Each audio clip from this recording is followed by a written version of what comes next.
Bonjour, nous allons continuer sur le premier principe de la thermodynamique.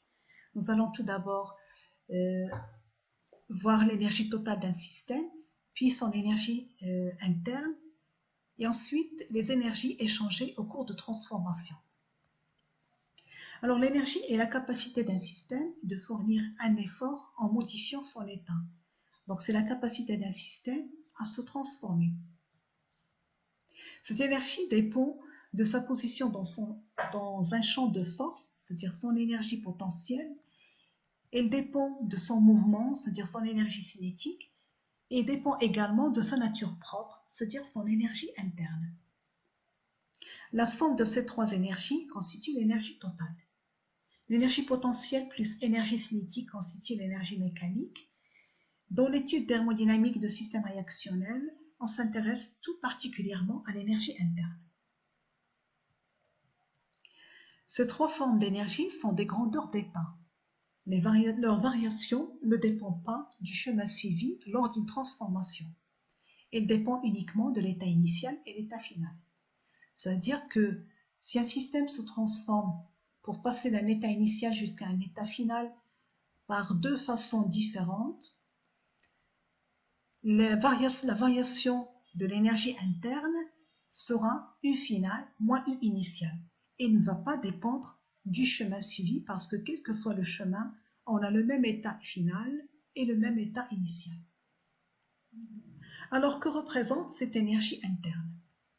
Nous avons vu qu'un gaz, par exemple, était formé de particules qui sont en mouvement perpétuel et qu'il peut exister des forces d'interaction entre ces particules. Alors, donc, l'énergie interne constitue la somme de toutes ces énergies d'agitation, plus la somme de toutes les énergies de cohésion entre les particules. Énergie échangée.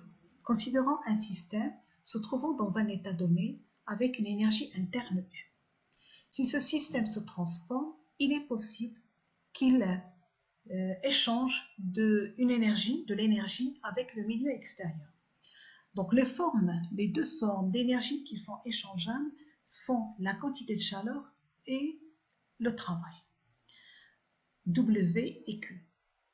Ce sont des grandeurs d'échange ou des grandeurs de transfert. Ce ne sont pas des grandeurs d'état.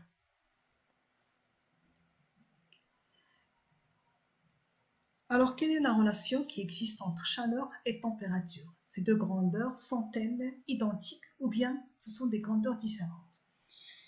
Considérons deux corps, un corps chaud et un corps froid. Un corps chaud a une température élevée et donc la vitesse moyenne de ces particules est élevée. Et donc l'énergie cinétique moyenne des particules est élevée. Alors que pour le corps froid, puisqu'il est à une température basse, les vitesses des particules sont plus basses et donc l'énergie cinétique moyenne des particules est plus basse. Mettons en contact ces deux corps. On observe un transfert de chaleur. Ce transfert de chaleur du corps chaud vers le corps froid n'est autre qu'un transfert d'énergie cinétique des particules. À l'état final, les deux corps vont se trouver à la même température et donc les vitesses moyennes des particules seront les mêmes pour les deux corps, puisqu'ils se trouvent à la même température. Donc on pourra définir la température comme étant une mesure indirecte de l'énergie cinétique moyenne des particules.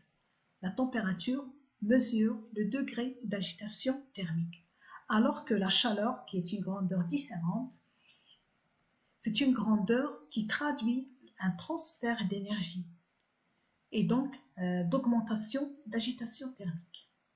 Donc la température mesure le degré d'agitation thermique dans un état donné et la chaleur traduit le transfert d'énergie et donc d'augmentation d'agitation thermique lorsqu'on passe d'un état donné à un autre état. Il existe deux formes de chaleur, la chaleur sensible et la chaleur latente.